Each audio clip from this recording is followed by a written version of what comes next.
The concept of breaking up Russia is nothing new. Since the days of the Russian Empire, there have been assertions that Russia should be partitioned. Russia is and always has been a relatively large country, encompassing several lands and people groups, and it is from some of these conquered populations, particularly in the West, that calls for Russian division have been shouted the loudest. Poland in particular was the first to give the concept of breaking up Russia a name: Prometheism.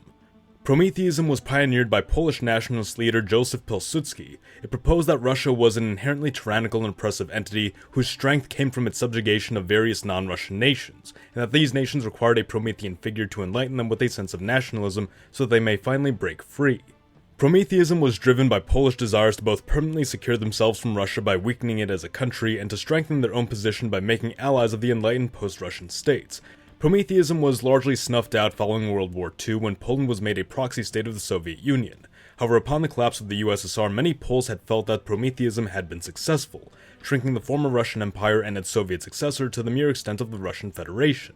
Russia, of course, was not content to have been deprived of its standing on the geopolitical scene, and despite early efforts at reconciliation between it and the West, antagonism between the two flared up, and Russia began pursuing both an internal and external revival independently and often at the expense of Western interests. Most predominantly, this is manifested in the form of the Russo-Ukrainian War, a struggle which officially began in 2014 with the seizure of Crimea, but which has truly picked up in Russia's 2022 special military operation to Ukraine proper. For years, Ukraine has been a sensitive matter of contention between Russia and the West, with both sides fearing that Ukraine would solidify its alignment with the other.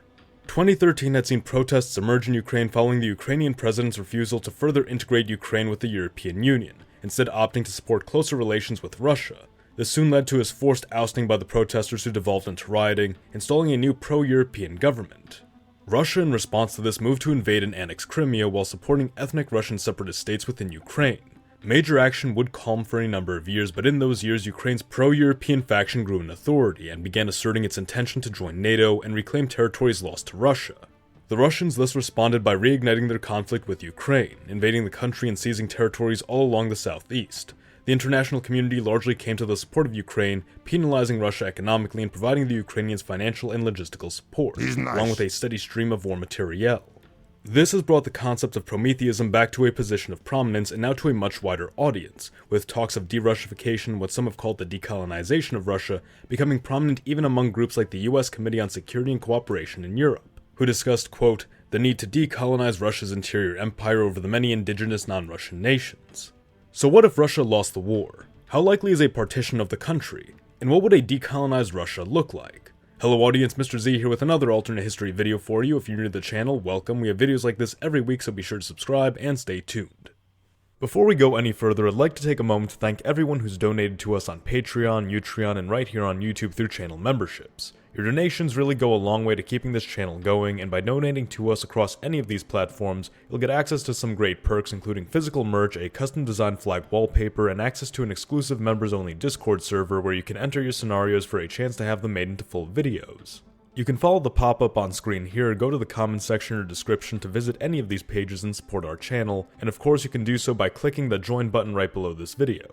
If you can't donate anything, consider subscribing and sharing this video to help the channel out. Now, back to the video.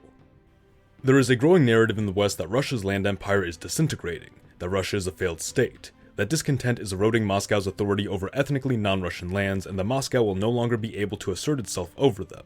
The Commission on European Security and Cooperation itself called the partitioning of Russia a, quote, moral and strategic objective, and regardless of whether such claims about the state of Russia are true, at worst a Western push to decolonize Russia could be expected if Russia were to lose the war with Ukraine.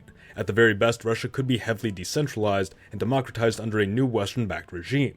Despite popular misconceptions, however, Moscow has managed to maintain support from the populations of its various republics and non-ethnic Russian states, providing them a sense of security, inclusion in local politics, and financial stability.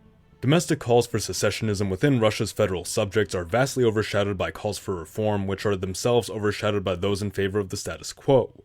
In part, this is due to the fact that ethnic Russians do make up sizable populations in most of these autonomous or ethnic regions, but even so, these populations are less so concerned with national politics than they are local politics, in which they enjoy both representation and stability.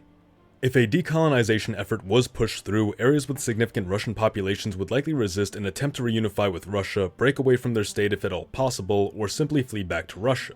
Of course, in the latter scenario, a large ethnic Russian population could be expected to remain, much as was the case with Ukraine, with a caveat that some of these states may not be as culturally familiar or financially lucrative as Ukraine was, potentially driving a larger exodus. However, in those states where Russians remained a large proportion of the population, we could expect pro-Russian parties to emerge, as was the case for Ukraine following the collapse of the Soviet Union, with its own ethnic Russian regions having supported the pro-Russian Party of Regions.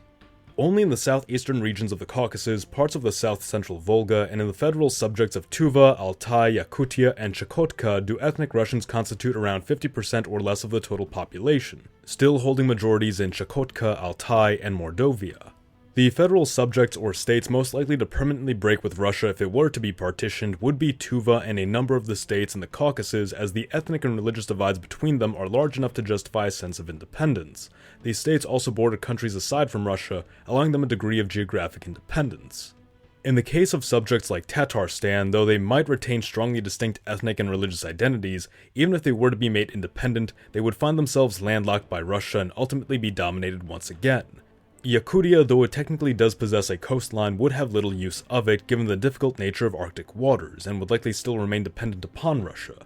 A potential solution to this would be to annex into these newly freed countries lands that possess Russian majorities, but once again that would create much the same problem that would prevent the other subjects from breaking away. To suggest that a Russian state like Altai should secede would be like suggesting that an American state like Hawaii should be independent. Proportionally, the Altai Republic is about as ethnically Altai as Hawaii is ethnically Asian, almost 40%. In fact, the argument for Hawaii is even stronger since unlike Altai, which is still at least 50% Russian, Asians are by far the single largest ethnic group within Hawaii. The American state of New Mexico is about 50% Hispanic, which is roughly the same proportion by which Tatarstan is Tatar. No matter how you slice it, partitioning Russia beyond these few states here would almost certainly create a powder keg situation of several large pro-Russian factions within several states resentfully seeking some form of reunification or revenge, or at best create states who would ultimately become dependent upon Russia once again. This is not even mentioning states that might annex former Russian territory like Finland with Karelia, or Poland or Lithuania or Germany with Kaliningrad, this having the effect of introducing a large ethnically Russian and likely anti-Western population into their country.